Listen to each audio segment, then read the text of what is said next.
Welcome, and by everyone, I mean Coyote Trickster 23. Welcome to the first stream reading of the Communist Manifesto by Karl Marx and Friedrich Engels. This is the version I have out of the library. It is a Penguin Classics, which I think is a pretty large publishing house. I haven't actually read this yet, but I feel like they probably wouldn't. Marx and Engels, I feel fairly confident saying that they probably wouldn't like having a big corporation publishing their work. So we're off to a good start.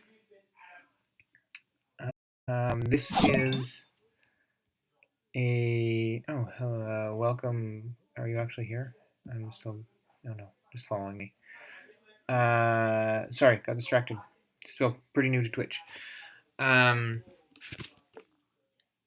Yeah, so a little bit about why I'm doing this. I'm an artist.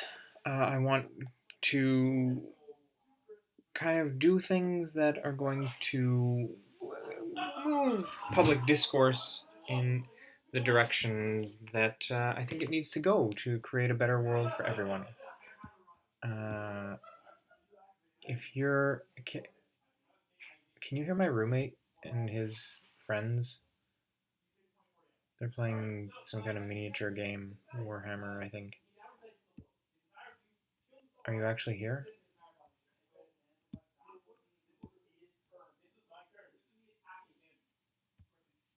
Can you hear them? Are you there? Oh, I should get my phone. Okay. Well, let's get into it. I chose the Communist Manifesto despite a few things. I think the best way forward for humanity... I mean, I wouldn't be doing this if I didn't think capitalism was terrible. We need another alternative. I chose this as opposed to something I think might be a better fit, which would be like something indigenous teachings related. I think the best way forward for humanity is the teachings and philosophies of indigenous peoples. I think not knowing a ton about those philosophies and ways of life, I try and learn as much as I can, but there's not a lot of like readily available stuff out there, so I'm still learning, at least in traditional media. I chose this because I didn't feel like I'm the right person to do a public critique of indigenous thoughts, writings, whatever. So while I would prefer to promote something like that to old white guys, I feel much more comfortable, and I feel like it is more my place to discuss and critique old white guys. So, let's get into it. This copy has all kinds of writings on the manifesto before the actual manifesto itself. Actually, like half of this is not the Communist Manifesto. It's got an introduction, a preface, the reception of it, the specter of communism, Communist League, Engels' contribution, Marx' contribution. Oh, yeah, and then we get into the Communist Manifesto. A note on the text. It doesn't get into the manifesto until page 193. Preface to all kinds of... Oh, sorry, 219. I think. Anyways. This is a discussion. That's why I'm doing it on Twitch and not just reading it on Facebook or something else. I feel like this platform is a little more interactive. So, 191.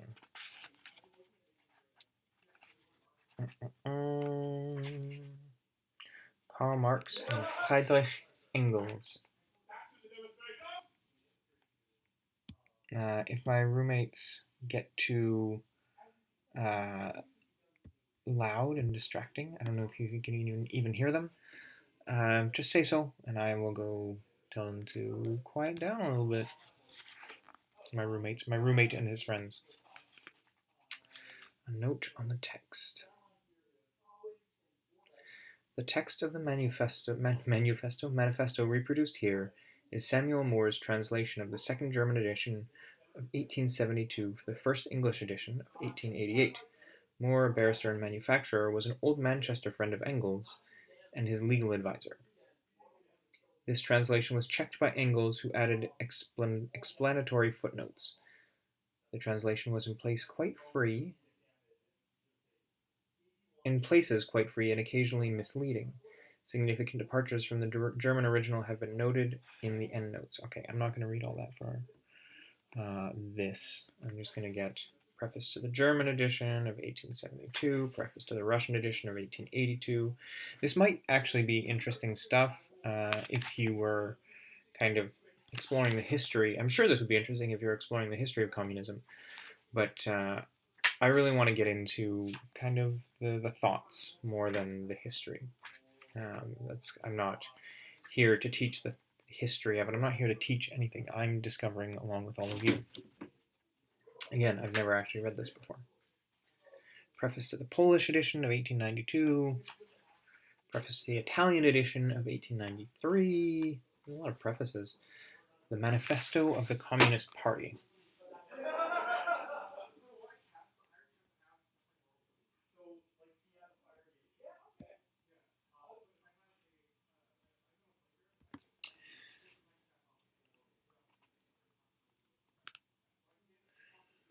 The Manifesto of the Communist Party. Sorry, I got distracted.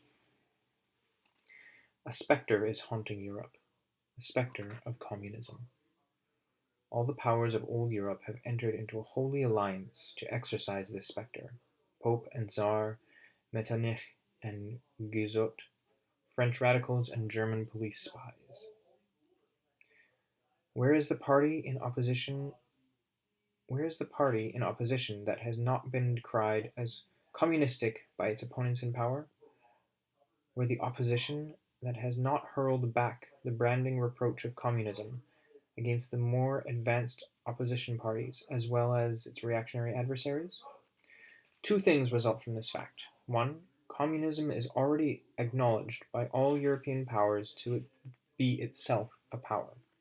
Two, it is high time that communists should openly, in the face of the whole world, publish their views, their aims, their tendencies, and meet this nursery tale of the spectre of communism with a manifesto of the party itself.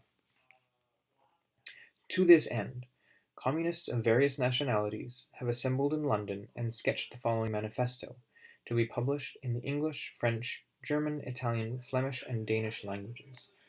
All European.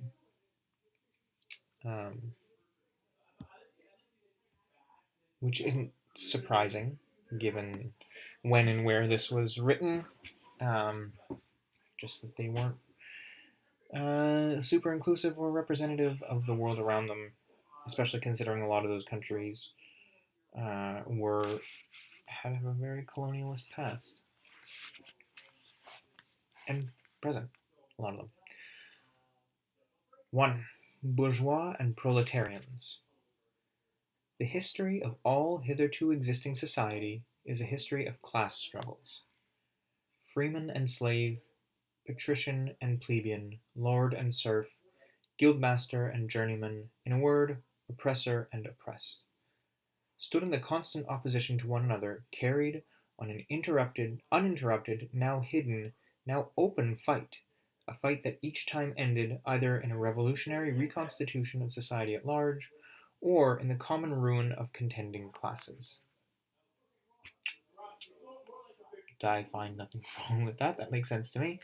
At any point, throw something in the chat. I'm paying attention to you as well as the book, and we will discuss. That's what this is all about. In the earlier epochs of history, we find almost everywhere a complicated arrangement of society into various orders, a manifold gradation of social rank. In ancient Rome, we have patricians, knights, plebeians, slaves. In the Middle Ages, feudal lords, vassals, guildmasters, journeymen, apprentices, serfs. In almost all of these classes, again, subordinate gradations. There's a note here on the bourgeois and proletarians that I probably should have read and when I read that, when I read the title. This is the first one. I'll refine as I go. Bourgeois and proletarians, asterisk. Further down. By bourgeoisie is meant the class of modern capitalists, owners of the means of social production and employers of wage labor. By proletariat, the class of modern wage laborers who, having no means of production of their own, are reduced to selling their labor power in order to live.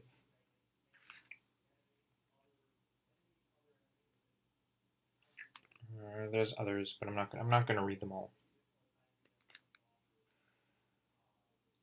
Continuing. The modern bourgeois society that has sprouted from the ruins of feudal society has not done away with class antagonisms. It has but established new classes, new conditions of oppression, new forms of struggle in place of the old ones. Our epoch, the epoch of the bourgeoisie, possesses, however, this distinctive feature. It has simplified the class antagonisms.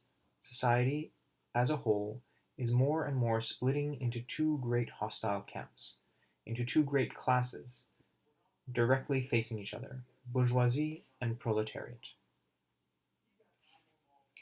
The discovery of America, the rounding of the Cape. Oh, I skipped a paragraph. From the serfs of the Middle Ages sprang the chartered burghers of the earliest towns. From these burgesses, the first elements of the bourgeoisie were developed. The discovering of America, the rounding of the Cape, opened up fresh ground for the rising bourgeoisie. The East Indian and Chinese markets, the colonization of America, trade with the colonies, the increase in the means of exchange and in commodities generally, gave to commerce, to navigation, to industry an impulse never known before, and thereby to the revolutionary element in the tottering feudal society a rapid development. As kind of expected, it just glosses over colonialism, which is a huge part of the world today, in my opinion. And my guess is that it's going to be one of the glaring holes in the manifesto. That I'm not going to speculate on what anybody would have thought about things back then, but it is something that needs to be addressed that I don't think will be addressed here directly. I think it's the colonizers are the bourgeoisie, and colonizees tend to be the proletariat, or, I mean, even in some cases, kind of not even part of the proletariat. They've been crushed down so far that they're, like, we've got jobs as a big thing, right? Marked specifically to be class reductionist in parts. I'm just starting to read this. So far, breaking it into two classes, the proletariat and the bourgeoisie, I think, I was just about to say that something that politicians talk about these days is jobs. I'm going to create jobs. If you don't have a job, then are you even part of the proletariat? You're not working. You're not one of the workers selling their labor to the bourgeoisie, and I think that is a class reductionist. By reductionist, I'm assuming you mean like simplifying things a little too much, reducing the number of classes, saying that there's only two, when really there's more, that the proletariat, the working class, as he would describe it, in today's world has come to look down on I don't want to say lower, because it's not lower. That's, I think, something that that capitalism has brainwashed into thinking. If you're rich, you're high class. If you're working, you're middle or lower class. And if you're not working, you're just scum of the earth. And I don't think that's fair. I don't think that's accurate.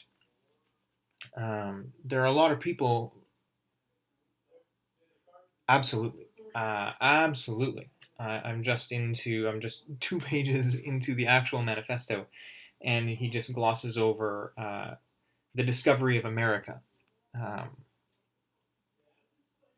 yeah, absolutely. That's a huge, huge issue today that has, like, in his world, I guess, doesn't even bring into.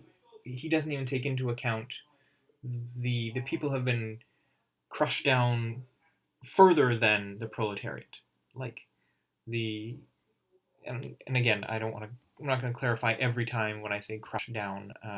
I don't think these people are less. I think they've been, uh, in a lot of cases, in. I mean, the system is designed for that, to keep people out. It's easier to have a scapegoat. I think it's the way capitalists want it to be. But yes, definitely a glaring hole in the first 2 pages of the Communist Manifesto. We'll see if they address it, but I'm going to guess that they don't. Where was I? Rapid development. The feudal system of industry, under which industrial production was monopolized by closed guilds, now no longer sufficed for the growing wants of new markets. The manufacturing system took its place. The guild masters were pushed on one side by the manufacturing middle class. Division of labor between the different corporate guilds vanished in the face of division of labor in each single workshop.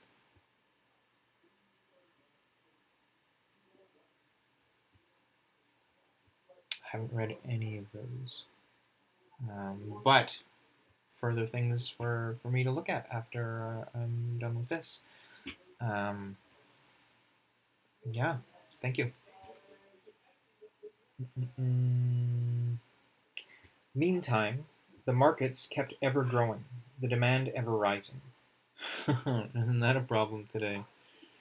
But now it's manufactured. Maybe back then, demand was. I mean, maybe not, but demand might have been like a natural thing. People wanted new things because they didn't have absolutely fucking everything they needed, which everybody does now. Well, I'm sorry, not everybody. Those who consume, who overconsume, tend to have more than they need and want more because I mean, look at beauty products creating problems so that they can sell you something to uh, to fix that problem so they can make more money. Marx as a primer and colonized perspectives to grow that understanding. Yeah, yeah, exactly. That's a good way to put what I'm doing with all of this. I do believe that indigenous peoples have the knowledge and the philosophies and the ways of thinking that are the best way forward for humanity. But I'm not the right person to critique those. So I am critiquing Marx and Engels and the other communists that apparently got together to put this together. Meantime, the markets kept growing, demand ever rising, even manufacture no longer sufficed. Thereupon, steam and machinery revolutionized industrial production.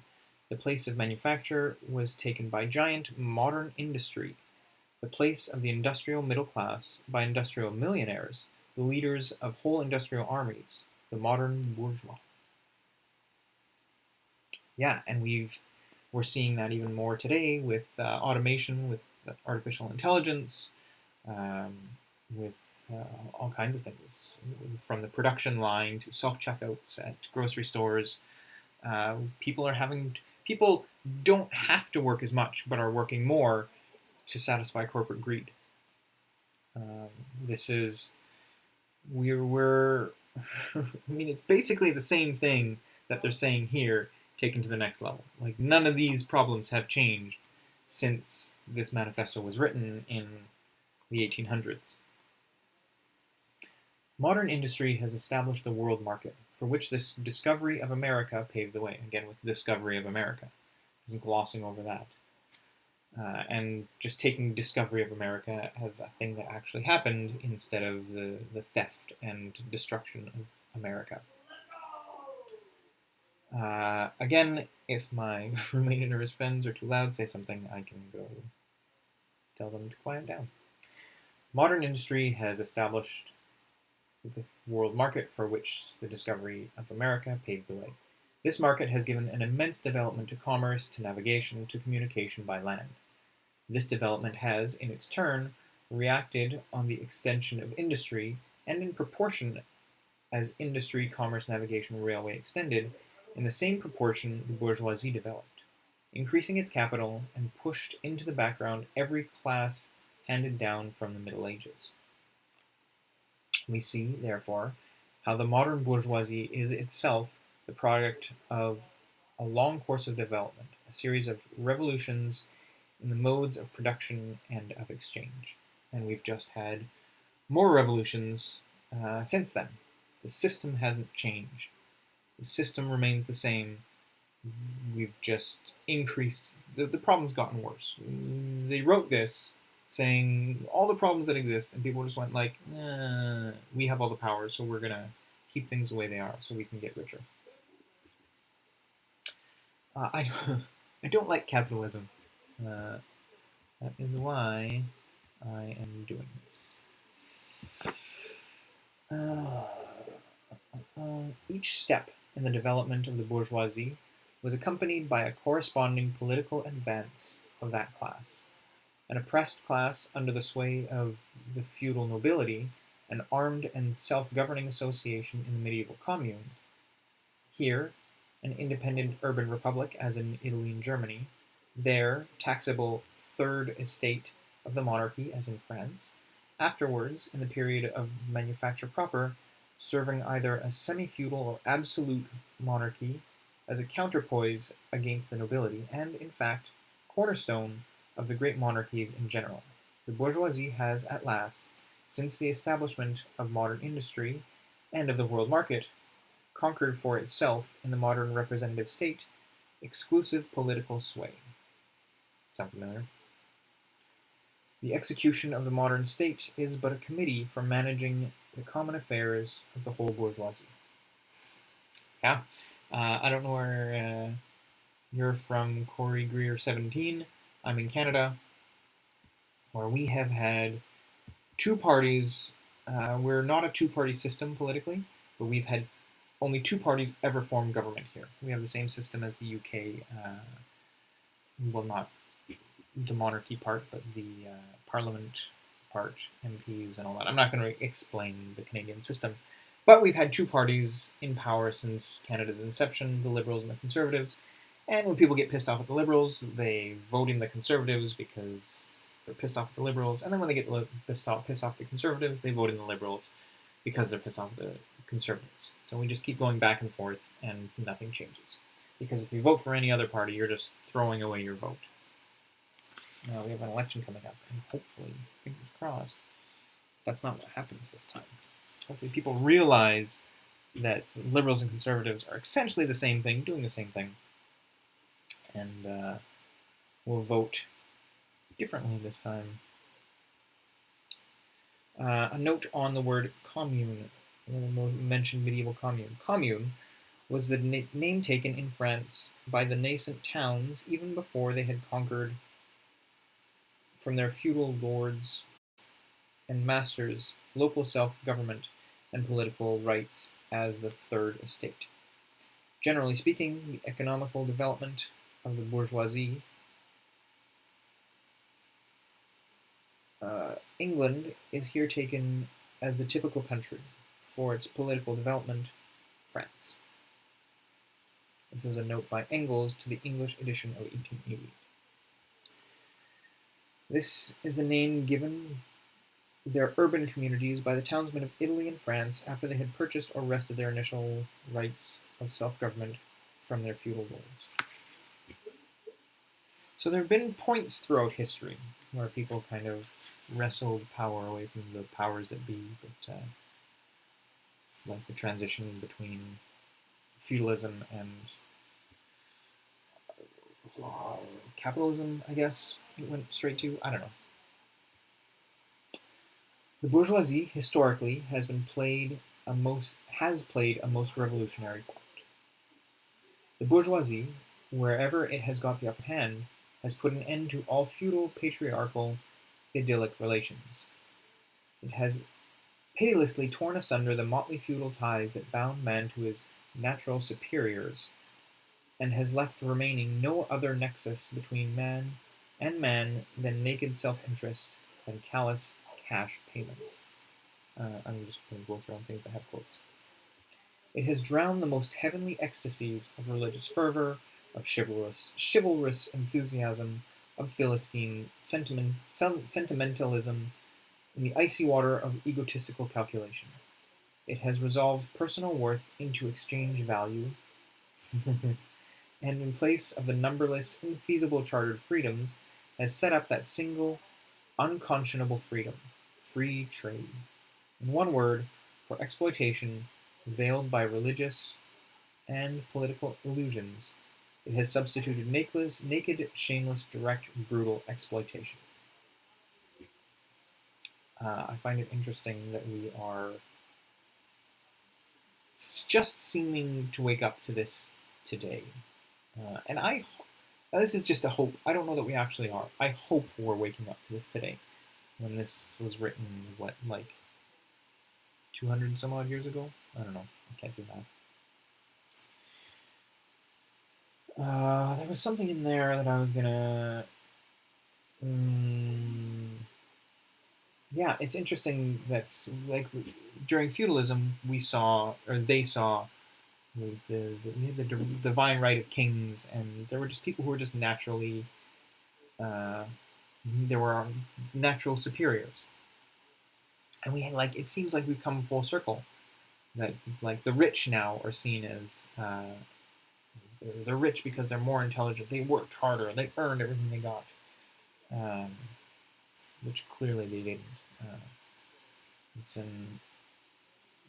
That's coming from a place of idealism instead of like research and reality. We know that where immense wealth comes from, and it's exploitation and generational wealth, for the most part. Bourgeoisie has stripped of its halo every occupation hitherto honored and looked up to with reverent awe. It has converted the physician, the lawyer, the priest, the poet, the man of science into its paid wage laborers. The bourgeoisie has torn away from the family its sentimental veil, and has reduced the family relation to a mere money relation. Absolutely. It has done that with everything, and on purpose, and it has only increased over the 100, 200 some odd years since this writing. They've gotten into our brains. They've reduced our attention to money making with social media and those little bing notifications that tell us someone's paying attention to us, give us a little hit of dopamine or whatever pleasure chemical it gives us. But they've hacked our brains. They've taken. This talks about the priest, the poet, the man of science, the family, while at the same time invoking the sentimentality of the family to feed the capitalist or bourgeoisie machine. The bourgeoisie has disclosed how it came to pass that the brutal display of vigor in the Middle Ages, which reactionists so much admire, found its fitting complement in the most slothful indolence. It has been the first to show what man's activity can bring about. It has accomplished wonders far surpassing Egyptian pyramids, Roman aqueducts, and Gothic cathedrals. It has conducted expeditions that put in the shade all former exoduses of nations and crusades. On scale, I'm assuming he's talking about, yeah, it's built systems and structures and all kinds of things that dwarf these physical things. Capitalism couldn't exist without free market, or without free labor and stolen resources. Domestic labor, slavery, feudalism, colonization. Absolutely, yeah. 100% agree with you on that. Largely built on, the backs of other nations and the backs of those who were here and those who were in places before Europeans colonized the world, like fucked up the world. I think, well, from what I know, this is capitalism came out of feudalism as a very European creation. And sadly, they did a very good job of spreading it around the world. I like to think of, and at the same time, it makes me sad to think about what the world would be like if we had, if societies had evolved based on different principles. If they had evolved based on the principles of various indigenous cultures, where it wasn't about owning the land, it wasn't about controlling things. It was about harmony. It was about living with what's around you. It wasn't about humans being the apex of God's creation. It was us being one of them, meant to live with the rest instead of dominate the rest. Okay, I need to start keeping a finger where I left off. Nations and Crusades. The bourgeoisie cannot exist without constantly revolutionizing the instruments of production and thereby the relations of production, and with them the whole relations of society. Basically what you just said. The relations with society is the theft of labor. The people who build a business and then largely on inherited wealth, or gaming the system, or I shouldn't say gaming the system, using the system that requires money to buy in. The system was built that way. Gaming the system is like cheating. They're just using it. It was designed this way. Conversations of the old modes of production in unaltered form was, on the contrary, the first condition of existence for all earlier industrial classes. Constant revolutionizing of production, uninterrupted disturbance of all social conditions, everlasting uncertainty and agitation distinguish the bourgeois epoch from all other earlier ones. That's interesting. Constant revolutionizing in production, uninterrupted disturbance of all social conditions. I feel like uninterrupted social conditions are what things come to be now. Like, it feels almost like maybe at that time they hadn't, quote unquote, perfected the system now, and now we've got like apathy and no change, no revolutionizing. Oh, unless it's uninterrupted disturbance of all social conditions. I feel like it takes, what we need right now is disturbance of all social conditions, because we're so trapped in our ways, and like we continue to act as though we're on a planet with unlimited resources, when it's not starting, it has become very clear that that is not the case. Exploitation of people aside and the environment and the resources therein aside, we're so stuck in our, oh, I'm gonna go out and water my lawn despite this drought. I feel like that's just a symbol of our larger view of society. All fixed, fast frozen relations, with their train of ancient and venerable prejudices and opinions, are swept away. All new formed ones become antiquated before they can ossify. I think they've found the right ones and let them ossify. All that is solid melts into air, all that is holy is profane, and man is at last compelled to face with sober senses his real conditions of life, and his relations with his kind. Interesting. We forget the social contract. What do you mean? What social contract are you to which social contract do you refer? I think we're trapped in our social contract. We have social contracts like this has all what they're talking about has become a social contract that you work, that's what you do, that's what you're good for. You give your labor to someone to make more money off it than you do. And I feel like that's become the social contract that we need to break. That's the one we need to sweep away. That the reason I'm doing this is not we are responsible for society as a society. Yes, absolutely. Yeah. I totally agree. That's a social contract we forgot. Everybody's in it for themselves. We are as a society. That's what a society is. Everyone is responsible to a certain degree for everyone. And we need to get back to that.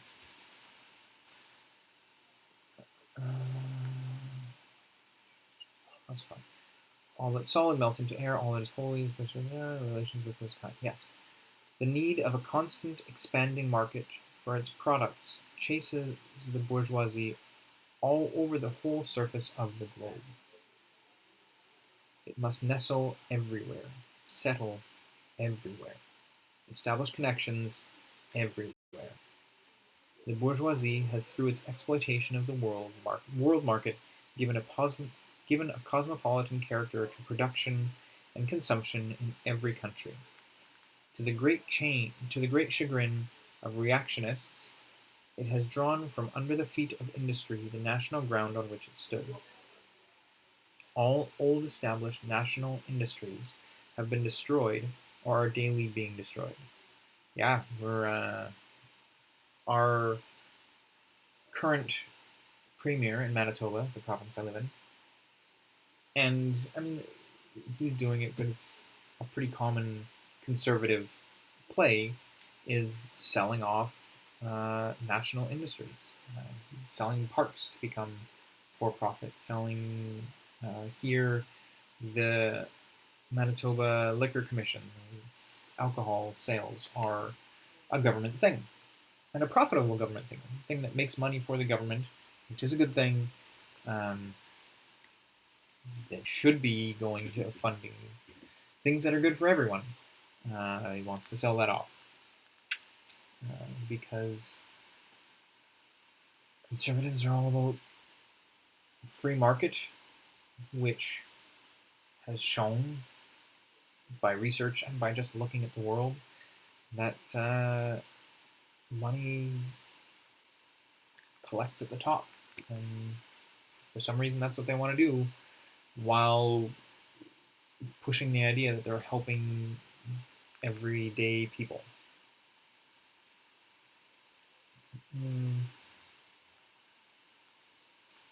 National Reserve, around which it stood. All old established national industries have been destroyed or are daily being destroyed. They are dislodged by new industries, whose introduction becomes a life and death question for all civilized nations. by industries that no longer work up indigenous raw materials, but raw materials drawn from the remotest zones, industries whose products are consumed not only at home, but on every quarter of the globe. Yeah, they like to say free market, but whenever the free market does something that's bad for rich people, they shut it down. The GameStop bubble thing. Non-rich people were making a bunch of money, and the rich people, the people who owned the companies that were doing it, shut it down. Yeah, it's certainly not a free market. You're absolutely right. Glad to have you here. You sound like there's someone who knows what they're talking about. Appreciate the comments. But they did touch on, not directly talking about it, but touching on colonialism and kind of systemic racism built into the system. Yeah, exactly. Monopolies and bailouts. It's when a big company is in danger of going under, tons of money to them. But when people are in danger of losing their homes or the real world human equivalent of going under, there's no money for social programs. We can't afford that. We're talking about raw materials drawn from the remotest zones, industries whose products are consumed not only at home but in every quarter of the globe, touches a little bit on colonialism and like the racism, the reason why rich countries and poor countries are as they are, because the rich countries, generally Europe and North America, exploit the other ones for their cheap labor, for their natural resources, while giving them as little money as they can, as little resources, as little help, as little anything as they can, so that they can improve their bottom line, so they can make more money for themselves. And the global South is the hardest hit by that, just like they are with everything. The rich countries benefit, and the poorer countries are the ones that are ground down, that are kept poor by the rich countries. So they do indirectly talk a little bit about colonialism and global racism in the production of basically everything. Every quarter of the globe. In place of old wants satisfied by the productions of the country, we find new wants required for their satisfaction, the products of distant lands and climes. In the place of the old local and national seclusions of self-sufficiency, we have intercourse in every direction, universal and interdependence of nations. I'm 12, apparently, so intercourse is a funny word. And as in material, so also in intellectual production. The intellectual creations of individual nations have become common property.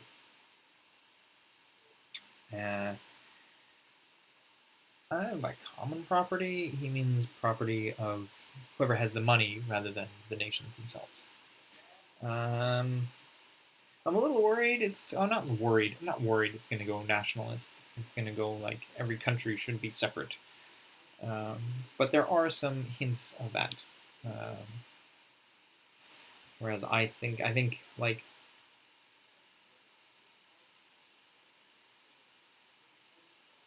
countries aren't a necessity, I don't think. That's another issue. Sort of. It's the same issue, but it's another issue.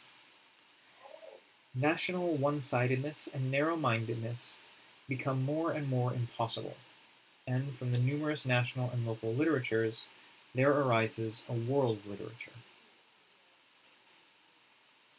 It doesn't go into nationalism. Okay, cool, good. Spoiler!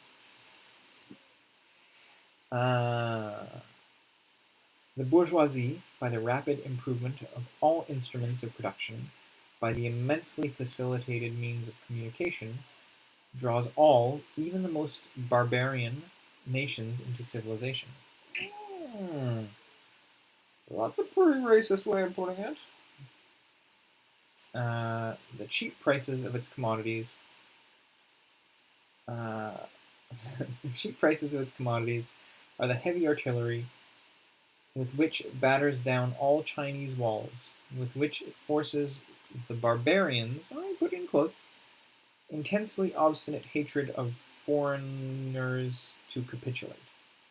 It compels all nations, on pain of extinction, to adopt the bourgeois mode of production. It compels them to introduce what it calls civilization into their midst, i.e., to become bourgeois themselves. In one word, it creates a world after its own image. Okay. So, the ideas behind it, I don't think, are racist. He's recognizing that the bourgeoisie goes into barbarian countries, racist way of putting it, to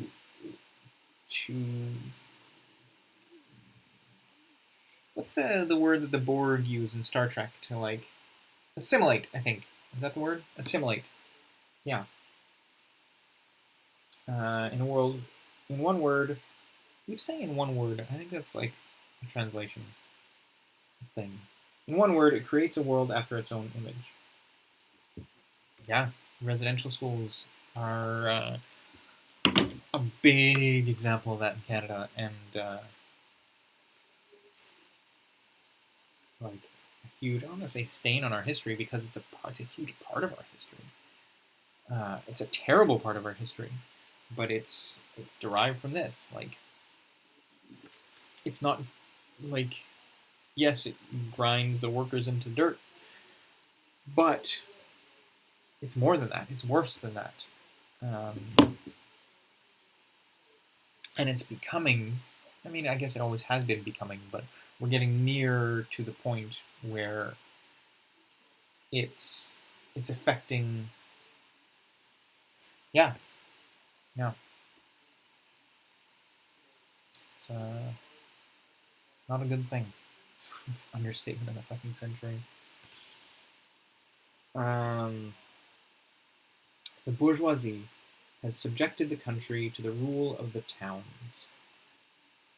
It has created enormous circles, has greatly increased the urban population as compared to the rural, and has thus rescued a considerable part of the population from the idiocy of rural life. There's a note here, but it's on some other page. I don't think they legitimately mean rural life is idiocy, though I take that how you will. Just as it has made the country dependent on the towns, so it has made barbarian and semi-barbarian countries dependent on the civilized ones. Nations of peasants on nations of bourgeois, the East on the West. So, I think I agree with what they're saying. They just didn't put it in the best way. The bourgeoisie keeps more and more doing away with the scattered state of the population, of the means of production and of property. It has agglomerated population, centralized means of production, and has concentrated property in a few hands. The necessary consequence of this is political centralization.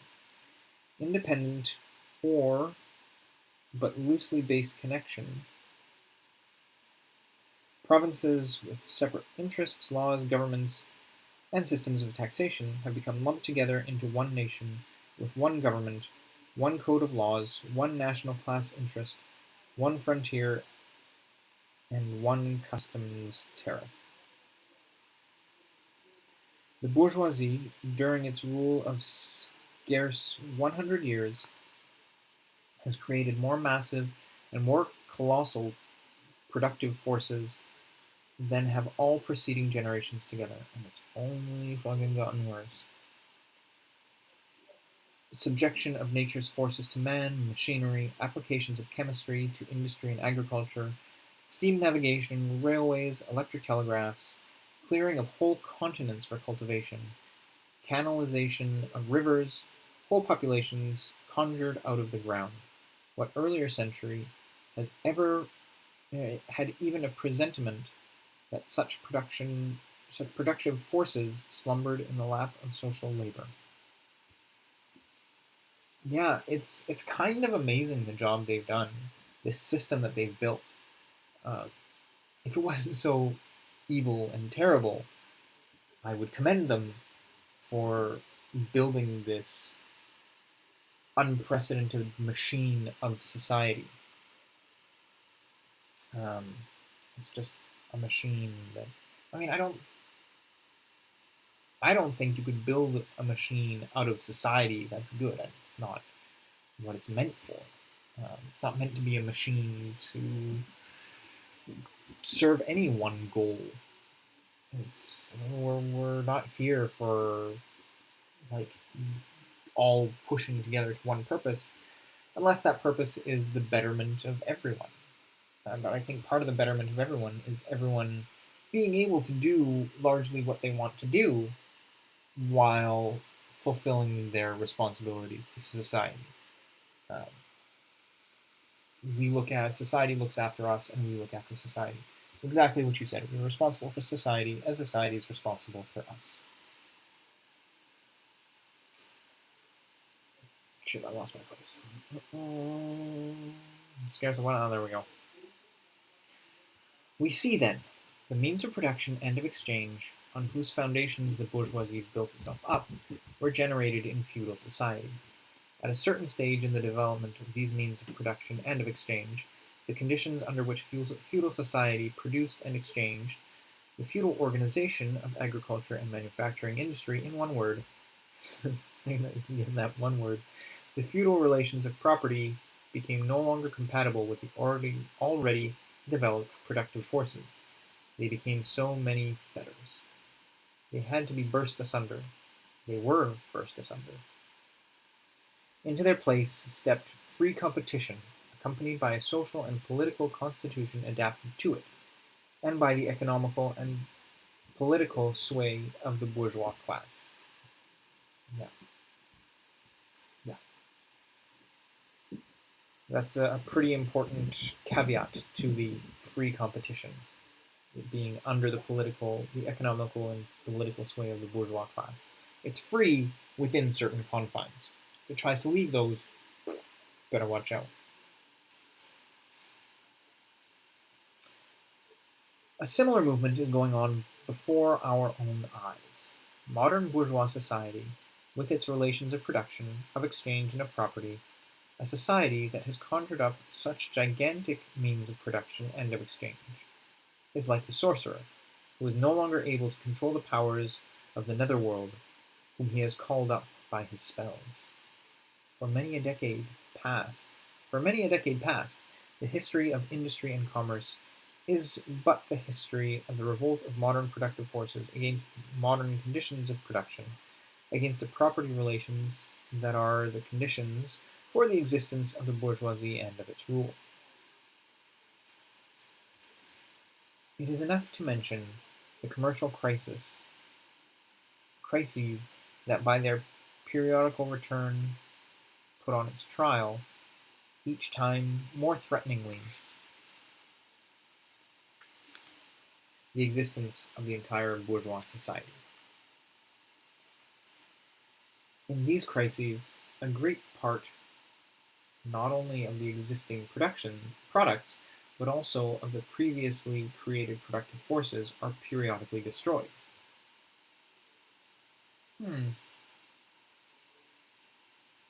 Now, I wonder if that comes in kind of like hand in hand with what they were talking about earlier with the always renewing, always capitalists would call it innovating of production means and of like the way things work, making things are expensive, and if you keep creating new ways to produce things, you ensure that the everyday person, the proletariat, can't seize the means of production because the means of production are so far beyond what the proletariat can afford unless they all band together. which would be nice. Let's do it.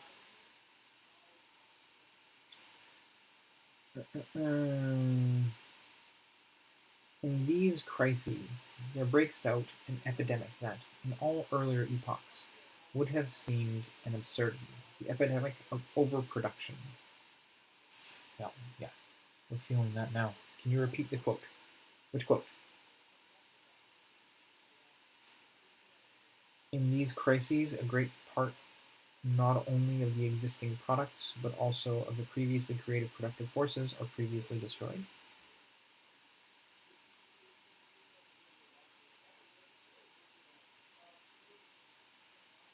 I'm not sure which quote. I'm going to keep reading. If you can give me like a summary of the quote, I can find it again and repeat it. I was told by a communist friend that the manifesto is in the public domain and available online. I took a book out of the library because I prefer to read from paper. I'm not a big fan of reading on screens. And I wasn't going to buy it because buying the Communist Manifesto from the production company, quote, climate change, basically. Ah, okay. I think I know the one. Yeah, sorry, I was saying buying from a production company, Communist Manifesto, just seems wrong. This is the quote I think you're asking for. In these crises, there breaks out an epidemic that, in all earlier epochs, would have seemed an absurdity. The epidemic of overproduction, I think. Society suddenly finds itself put back into a state of momentary barbarism. It appears as if a famine, a universal war of devastation, has cut off the supply of every means of subsistence. Industry and commerce seem to have been destroyed. And why? Because there's too much civilization, too much means of subsistence, too much industry, too much commerce. The productive forces at the disposal of society no longer tend to further the development of the conditions of bourgeois property. On the contrary, they have become too powerful for these conditions, by which they are fettered, and so soon as they overcome these fetters, they bring disorder into the whole of bourgeois society, endanger the existence of bourgeois property.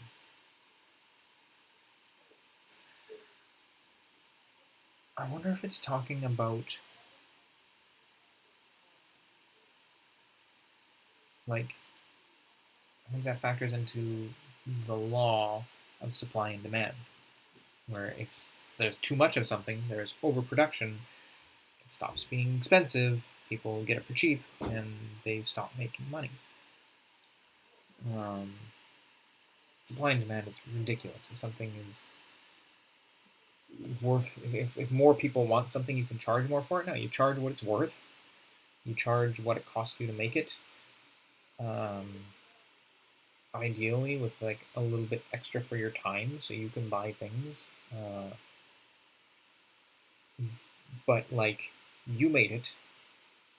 You charge what it's worth. None of this having hordes of people making it and taking that extra what it's worth and paying them a pittance. Too much commerce, productive forces. You're fine. Okay, they're about to talk about what I was just talking about, I think. The conditions of bourgeois society are too narrow to comprise the wealth created by them. And how does the bourgeoisie get over these crises? On the one hand, by enforced destruction of a mass of productive forces. On the other, by the conquest of new markets, and by the more thorough exploitation of the old ones. Oh man, they got our number.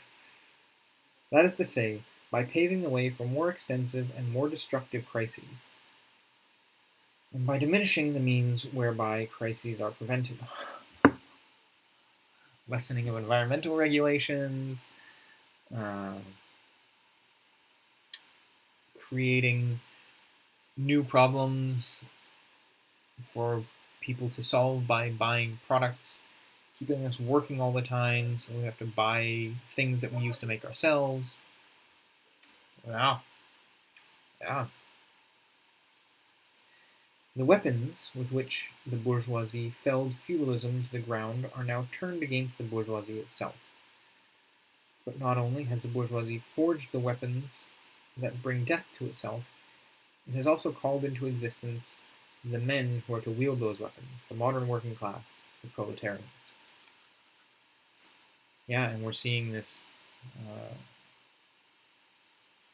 They could keep doing that and doing that until the planet, the closed system they are in, starts running out of resources or starts feeling the effects of this self-destructive system. And here we are.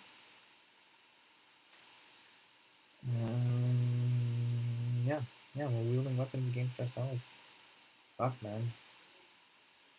In proportion as the bourgeoisie, i.e. capital, is developed, in the same proportion is the proletariat, the modern working class, developed.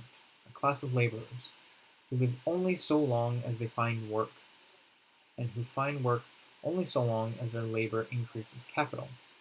These laborers, who must sell themselves piecemeal, are a commodity like every other article of commerce, and are consequently exposed to all the vicissitudes of competition, to all the fluctuations of the market. Yeah. One of the values I was brought up with was like loyalty to your job. Like, you keep working there, and like they gave you a job, so you should be good to them. You should continue to work for them. And if you quit over a little thing, you're a bad employee and a bad person. When like we've seen how many times when the market fluctuates, when uh, there's a bubble that bursts that was created, often usually knowingly, by the bourgeoisie. Uh, the first thing to go is not profits, it's people. It's the commodity of that is the laborer. Owing to the extensive use of machinery and to the division of labor, the work of the proletarians has lost all individual character, and consequently all charm for the workman. People no longer taking pride in their work because they're not doing anything for themselves. They're doing it for the people who steal the value they're creating. He, the proletarian, becomes an appendage of the machine, and it is only the most simple, most monotonous, and most easily acquired knack that is required of him. Hence, the cost of production of a workman is restricted almost entirely to the means of subsistence that he requires for his maintenance, and for the propagation of his race. But the price of a commodity, and therefore also of labor, is equal to its cost of production. Its proportion, therefore, as the repulsiveness of the work increases, the wage decreases. Yeah. Not the value it creates, not how difficult it is, how much skill is required, but the repulsiveness. Physical labor, often very low value, but very difficult. Low value is in like low pay. And we've seen that with the pandemic, how the people who create the most value, the people who do the most necessary work, are the ones who are often paid the lowest. We can get by without CEOs. We can't get by without people selling us our food, or even more value, creating our food.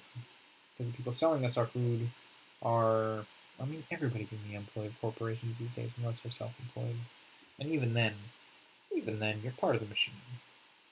You can't not be part of the machine. That's why we have to break the machine. Anyways, in proportion, therefore, as the repulsiveness of the work increases, the wage decreases. Nay, more, in proportion as the use of the machinery and division of labor increases, in the same proportion, the burden of toil also increases. Whether the prolongation whether by prolongation of the working hours, by increase of the work exacted in a given time, or by increased speed of the machinery, etc. And we can name corporations all over the place. I mean, Amazon is the big one. Prolongation of working hours, increase in the work exacted by a given time, or increased speed of machinery. People are expected to work faster, longer, harder, for less. And why? To increase the profit stolen. I mean, profit, the word profit is stolen. It's not going towards anyone's living. It's not going towards anyone's subsistence. It's going towards the increase in luxury of the people who own the means of production and employ the commodity that is the proletarian to run the machine, and then steal those profits, steal the value created by the proletarian, by the worker, by the commodity that is labor. Modern industry has converted the little workshop of the patriarchal master into the great factory of the industrial capitalist. The patriarchal master is a little... I don't know why it has to be patriarchal. It could just be the master. Masses of laborers crowded into the factory are organized like soldiers. As privates in the industrial army, they are placed under the command of a perfect hierarchy of officers and sergeants. Not only are they slaves of the bourgeois class and of the bourgeois state, they are daily and hourly enslaved by the machine, by the overlooker, and above all, by the individual bourgeois manufacturer himself. The more openly this despotism proclaims gain to be its end and aim, the more petty, the more hateful, and the more embittering it is.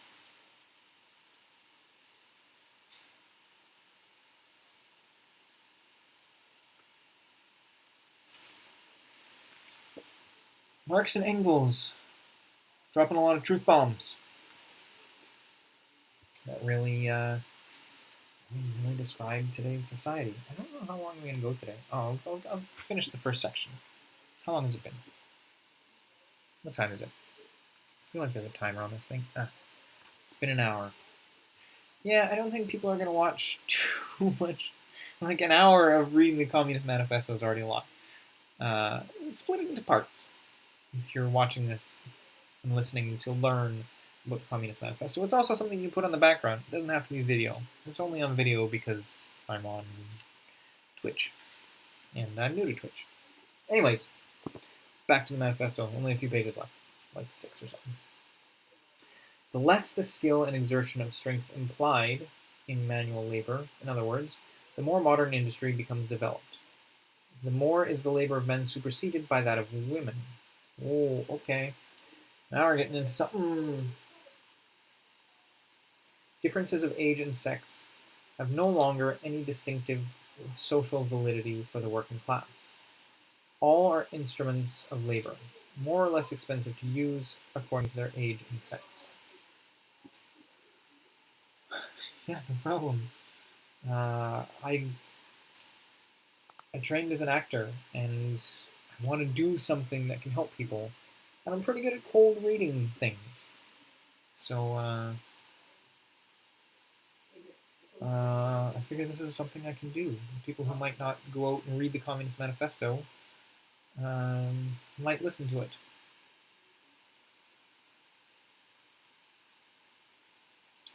I don't know if you're talking to me or Corey Greer 17, but I am also enjoying Corey Greer 17's opinions.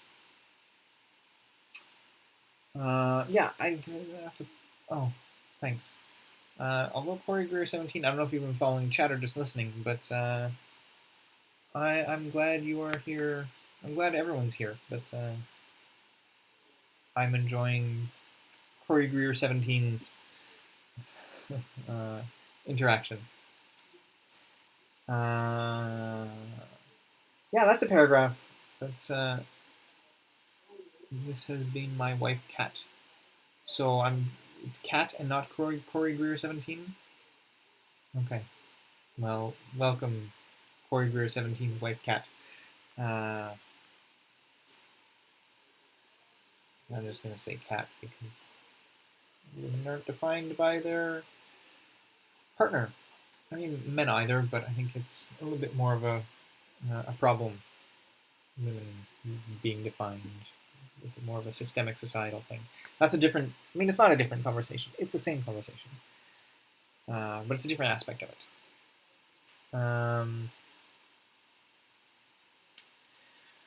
Yeah. So he obviously thinks women are less valuable to the capitalist machine by this paragraph, which I don't agree with, and I don't think.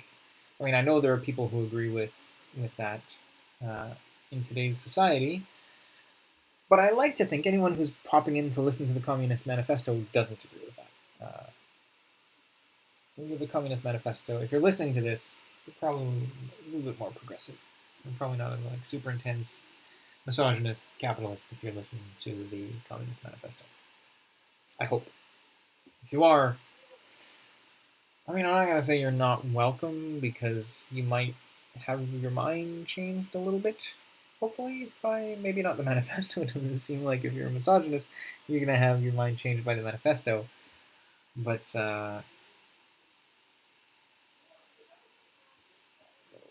maybe by listening to some of this. Particularly the discussion on how it's I don't think, do I have to go? I'm not going to go into women are just as equal in society and just as valuable.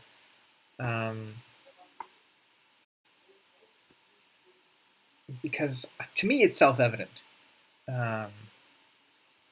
If you're holding beliefs that women are worth less and like there's the wage gap that is real, it's not. Yeah, you know what I mean. You get what I'm saying, right? I'm not going to go into the theory and look up a whole bunch of stats on how women add as much value to society, to our system, as men, because that's just, they just do.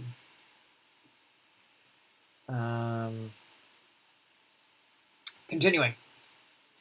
No sooner is the exploitation of the laborer by the manufacturer so far at an end that he receives his wages in cash, than he is set upon by the other portions of the bourgeoisie, the landlord, the shopkeeper, the pawnbroker, etc.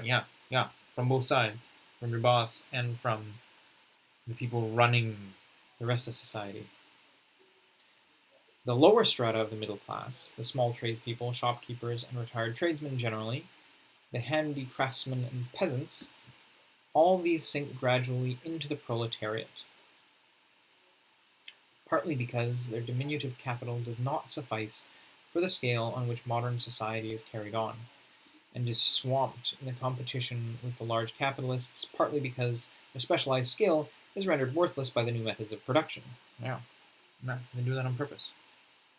It's they pump out mass amounts of cheap, crappy product instead of having the handicraftsmen or handicraftswomen or handicrafts gender neutral.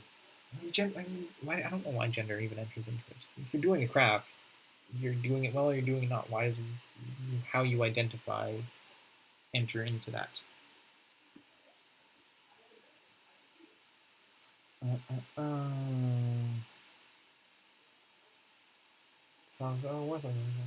Thus, the proletariat is recruited from all classes of the population. The proletariat goes through various stages of development. With its birth begins its struggle with the bourgeoisie. At first, the contest is carried on by individual laborers, then by the workpeople of a factory, then by the operatives of one trade in one locality against the individual bourgeois who directly exploits them. They direct their attacks not against the bourgeois conditions of production, but against the instruments of production themselves. They destroy imported wares that compete with their labor. They smash to pieces machinery They set factories ablaze. They seek to restore by force the vanished status of the workmen of the Middle Ages. At this stage, the laborers still form an incoherent mass scattered over the whole country and broken up by their mutual competition. If anywhere they unite to form more compact bodies, this is not yet the consequence of their own active union, but of the union of the bourgeoisie, which class, in order to attain its own political ends, is compelled to set the whole proletariat in motion, and is moreover yet, for a time, able to do so. At this stage, therefore, the proletarians do not fight their enemies, but the enemies of their enemies, the remnants of absolute monarchy, the landowners, the non-industrial bourgeoisie, the petty bourgeoisie. Thus, the whole historical movement is concentrated in the hands of the bourgeoisie. Every victory so obtained is a victory for the bourgeoisie. But, with the development of industry, the proletariat not only increases in numbers, it becomes concentrated in greater masses.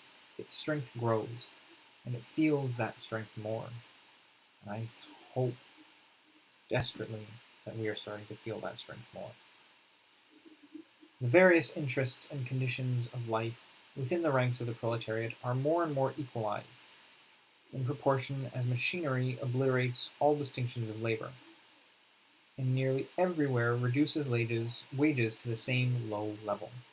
The growing competition among the bourgeois and the resulting commercial crises make the wages of the workers even more fluctuating. The unceasing improvement of machinery, ever more rapidly developing, makes their livelihood more and more precarious. The collisions between individual workmen and individual bourgeois take more and more the character of collisions between two classes. Thereupon, the workers begin to form combinations, trade unions, against the bourgeois. They club together in order to keep the rate of wages. They found permanent associations in order to make provision beforehand for the occasional revolts. Here and there, the contest breaks out into riots. Now and then, the workers are victorious, but only for a time. The real fruit of their battle lies not in the immediate result, but in the ever-expanding union of the workers. This union is helped on by the improved means of communication that are created by modern industry and that place the workers of different localities in contact with one another. It was just this contact that was needed to centralize the numerous local struggles, all of the same character, into one national struggle between classes. But every class struggle is a political struggle. And that union, to attain which the burghers of the Middle Ages, with their miserable highways, require centuries, the modern proletarians, thanks to the railways, achieve in a few years. And with the development of the internet, it speeds it up even more. So, the capitalists, the bourgeoisie, have brought about their own, hopefully, demise. Because if railways can achieve in a few years what they, in the Middle Ages, needed centuries to do, the internet can do in weeks or hours. But the bourgeois, the capitalists have gotten better at dividing us. It's why politics have become more,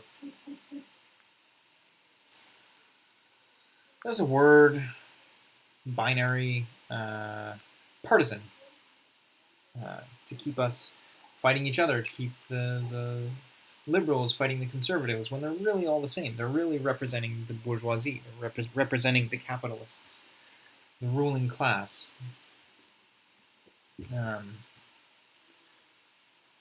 And real progress doesn't actually happen, because we're too busy arguing over whether Trudeau is a crook, or O'Toole is a crook, or Harper is a robot, or whatever. We're not even paying attention to that. So many people. I'm not political. I don't follow that kind of thing. We're being distracted very effectively by pop culture. I'm not saying there's no value in it, in some of it. I think there's a lot of it that doesn't really have any value and just serves to distract. But I mean, that's part of it. They're confounding art with populism, with maybe that's not the right word, but with distraction. It's a way to undermine artists who are trying to make a point, trying to talk about stuff like this. Oh, that's too serious. I don't have the energy for that, which is a valid point, because they've got us working longer hours and working faster and working without breaks, and convincing members of the proletariat, the modern proletariat, that unions are bad. And, my mom is not a fan of unions. She's not a bad person. I'm not slagging my mom, but they do an amazing job, amazing snow job on the population. I mean, for me, the longest time, this is new to me.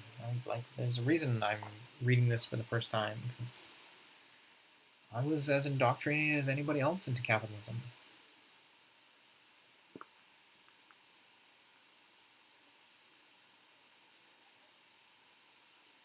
Just finding my spot. This organization of the proletarians into a class, and consequently into a political party, is continually being upset again by the competition between the workers themselves. I keep saying things, and then the manifesto then says them. Between the workers themselves. But it ever rises up again, stronger, firmer, mightier. It compels legislative recognition of particular interests of the workers by taking advantage of the divisions among the bourgeoisie itself. Thus, the 10 Hours Bill in England was carried. The 10 Hours Bill, something to look up. Altogether, collisions between the classes of the old society further in many ways the course of development of the proletariat. I'm going to read that again because I yawned. Altogether, collisions between the classes of the old society further in many ways the course of development of the proletariat. The bourgeoisie finds itself involved in a constant battle. At first with the aristocracy, later on with those portions of the bourgeoisie itself whose interests have become antagonistic to the progress of industry. At all times with the bourgeoisie of foreign countries. In all these battles, it sees itself compelled to appeal to the proletariat, to ask for its help, and thus to drag it into the political arena. The bourgeoisie itself, therefore, supplies the proletariat with its own elements of political and general education. In other words, it furnishes the proletariat with weapons for fighting the bourgeoisie. Yeah, I think it's getting better at not doing that, but yeah, that makes sense. Further, as we have already seen, entire sections of the ruling classes are, by the advance of industry, precipitated into the proletariat, or at least threatened in their conditions of existence. These also supply the proletariat with fresh elements of enlightenment and progress. Finally, in times when the class struggle nears the decisive hour, the process of dissolution going on within the ruling class, in fact, within the whole range of old society, assumes such a violent, glaring character that a small section of the ruling class cuts itself adrift and joins the revolutionary class, the class that holds the future in its hands. Just as, therefore, at an earlier period, a section of the nobility went over to the bourgeoisie, so now a portion of the bourgeoisie goes over to the proletariat, and in particular a portion of the bourgeois ideologists who have raised themselves to the level of comprehending theoretically the historical movement as a whole. I think that's the more progressive political parties who do still tend to be rich of the capitalist class. There's bits of democracy are promoted by neoliberalism to placate the poor masses. Yeah, I mean, I feel like that's the Liberal Party for sure. I like to think the NDP, another party in Canada, for those who are not. I think everyone in here is from Canada, but I will be putting this on YouTube for anybody. Third party that are further to the left than the Liberals, who are definitely neoliberalism. I like to think the NDP isn't as much, but I don't have a ton of faith in that. But yeah. Yeah.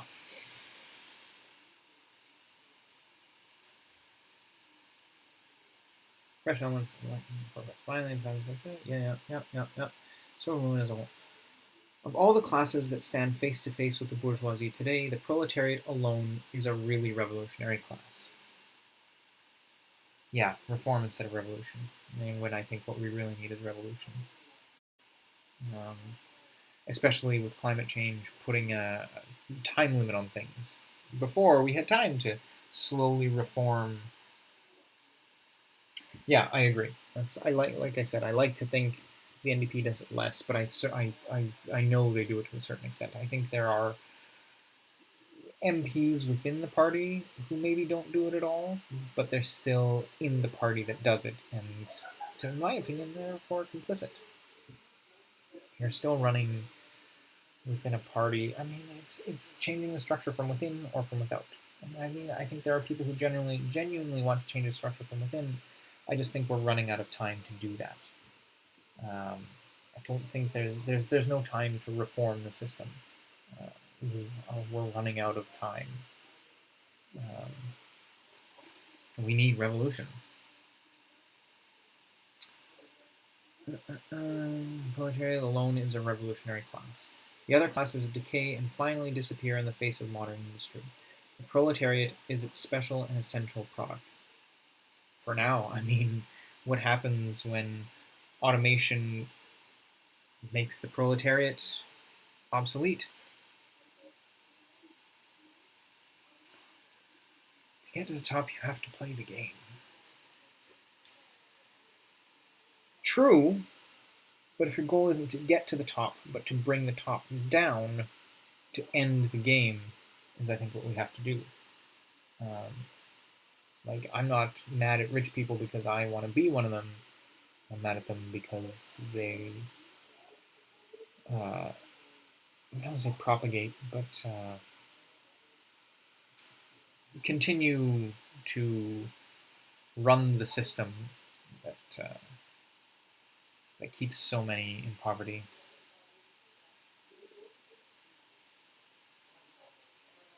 Yeah, when you get into the leadership,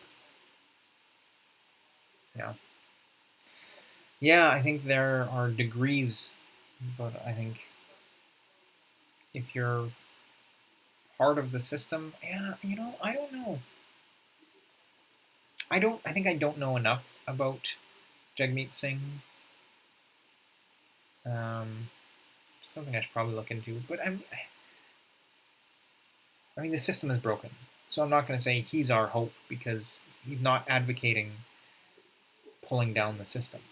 So yes, he is advocating propagating the system. Agreed. Ultimately, they come from privilege and don't understand what the masses need. I agree. Yeah, if you're a party leader, then you're at a certain level, and I think once anybody at that level is not going to really get it. I mean, as the manifesto says, the proletariat alone is a really revolutionary class. alone, I think, is pretty key there. If you're not part of the proletariat, you can't really know, you can't really be revolutionary, because you are upholding the system. And even in our system, we are upholding it by buying things, by working. I mean, we don't have a choice, which I think is the difference.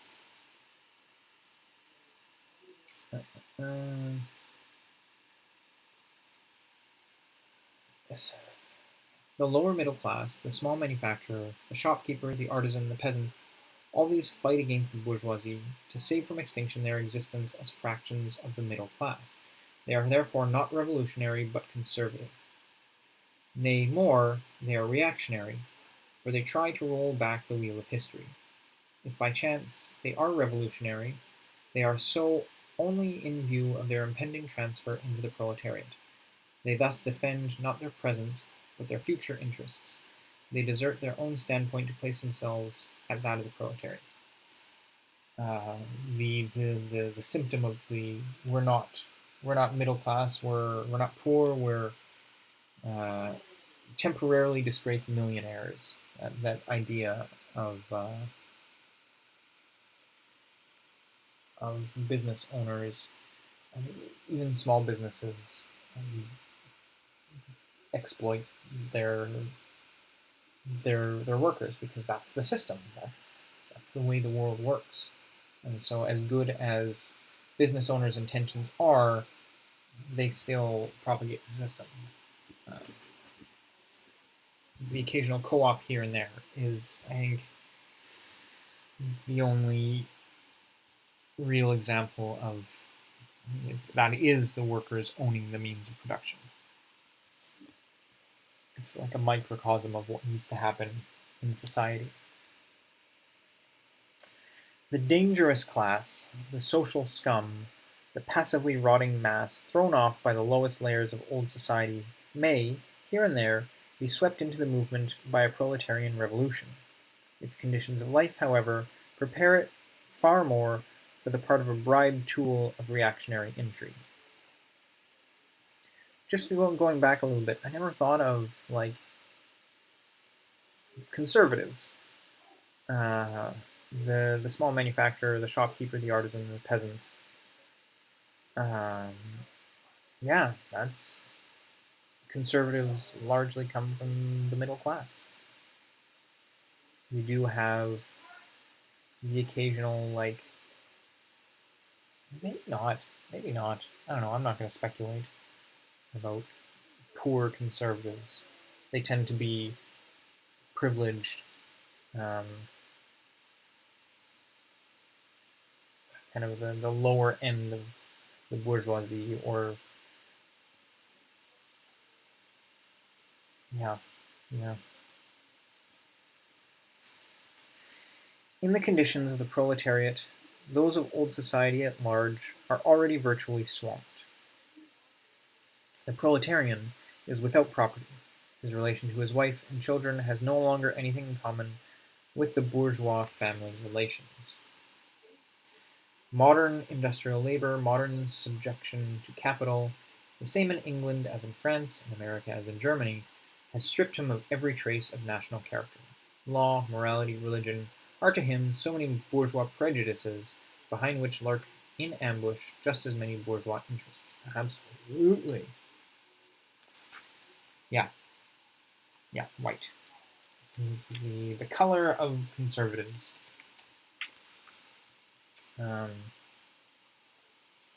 White and largely male, I think.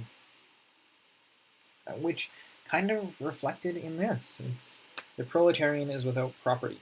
His relation to his wife and children no longer has anything in common with the bourgeois. It's all him.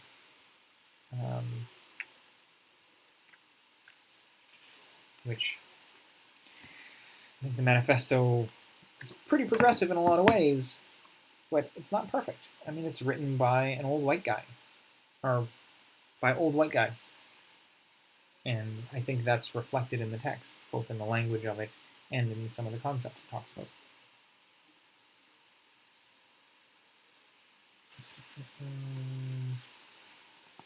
2 pages left. We're almost done this session. All the preceding classes that got the upper hand sought to fortify their already acquired status by subjecting society at large to their conditions of appropriation. The proletarians cannot become masters of the productive forces of society except by abolishing their own previous mode of appropriation, and thereby also every other previous mode of appropriation. They have nothing of their own to secure and to fortify. Their mission is to destroy all previous securities for and insurances of individual property. Yeah, for sure. Definitely ignores women's labor colonized perspective. Yeah. And I mean, I was kind of expecting that, and it's part of the critique of it. Part of the reason I'm not reading this as like the be all and end all. I mean, this isn't a a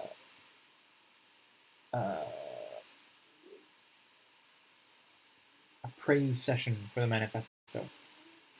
There's a lot of stuff that makes a lot of sense in here, but there's a lot that's missed out too. And I mean, it's the stuff that makes sense is a foundation for the stuff that it misses out on, but we would be better at attacking that foundation if we weren't separated. I guess it's one of the ways that capitalism, that the bourgeoisie got to the writers of the manifesto, got to Marx and Engels. This is a division that doesn't need to be there, and the proletarian struggle, the revolution, would be stronger if it was more inclusive. And I think that's why the fight against climate change, the fight against capitalism, and the fight against racism, ableism, sexism, all those divisions is the same fight. The more we can unite the proletariat, regardless of gender or skin color, the better equipped we are to fight the bourgeoisie.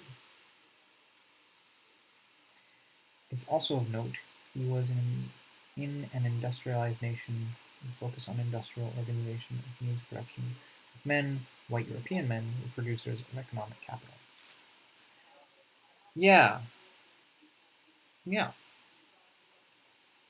Yeah. I don't know what else to say other than that is, you're right, that's an important thing to note.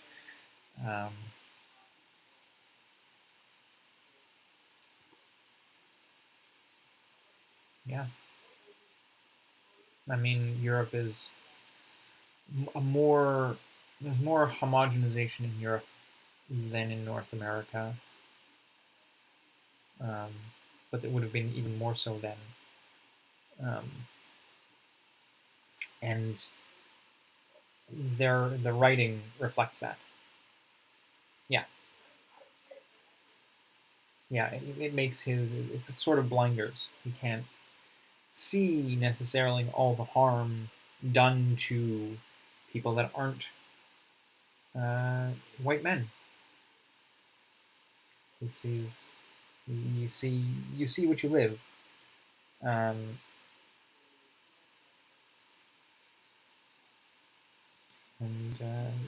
what he's lived doesn't give him the widest perspective of what they've lived, I guess. All previous historical movements were movements of minority.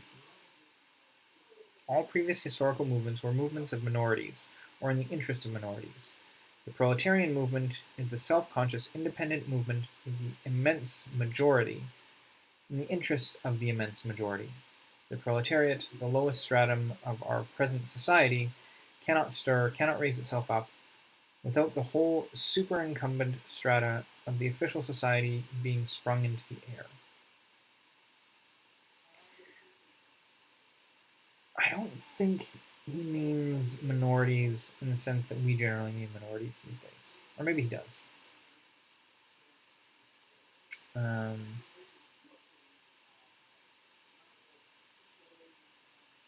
I'm going to keep reading. Though not in substance, yet in form, the struggle of the proletariat with the bourgeoisie is at first a national struggle. The proletariat of each country must, of course, first of all, settle matters with its own bourgeoisie. In depicting the most general phases of the development of the proletariat, we traced the more or less veiled civil war raging within existing society up to the point where the war breaks out into open revolution, and where the violent overthrow of the bourgeoisie lays the foundation for the sway of the proletariat. Hitherto, every form of society has been based, as we have already seen, on the antagonism of oppressing and oppressed classes. But in order to oppress a class, certain conditions must be assured to it under which it can at least continue its slavish existence. The serf, in the period of serfdom, raised himself to membership in the commune, just as the petty bourgeois, under the yoke of feudal absolutism, managed to develop into a bourgeois. The modern laborer, on the contrary, instead of rising with the progress of industry, sinks deeper and deeper below the conditions of existence of his own class. He becomes a pauper, and pauperism develops more rapidly than population and wealth. And here it becomes evident that the bourgeoisie is unfit any longer to be the ruling class of society and to impose its conditions of existence upon society as an overriding law. It is unfit to rule because it is incompetent to assure the existence to its slave within his slavery, because it cannot help letting him sink into such a state that it has to feed him instead of being fed by him. Society can no longer live under this bourgeoisie. In other words, its existence is no longer compatible with society. It's interesting because its existence has kind of become society, sort of. It's not. It isn't categories. Yes, Dak, do you agree? He silently acknowledges. Yeah, it's not compatible with society.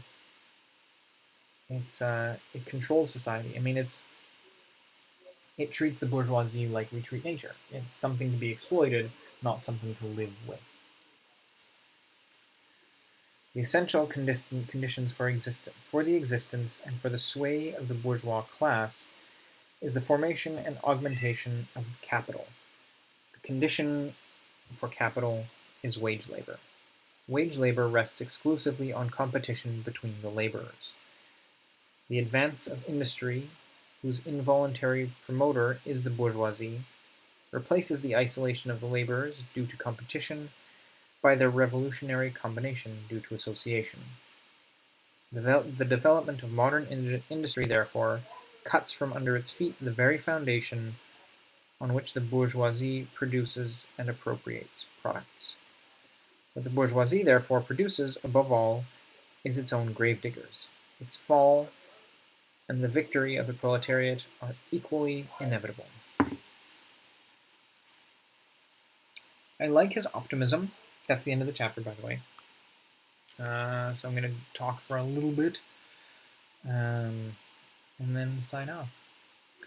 But yeah, I like his optimism. I agree with him. I think maybe they've kept it going for longer than he thought they would. Or maybe the running out, the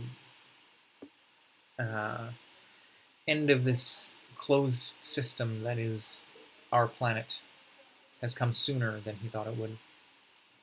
But yeah, it's not sustainable either by the planet or by the way it keeps coming to a point where wealth inequality gets so bad that people just can't feed themselves. And there are more and more people like that. And so, yeah, it's a system that does have to end, that will end, whether it's ended by the proletariat, by revolution, or by the collapse of ecosystems, by the changing of the climate, by the end of resources that they rely on. I'm just going to read one little bit again because I really liked it.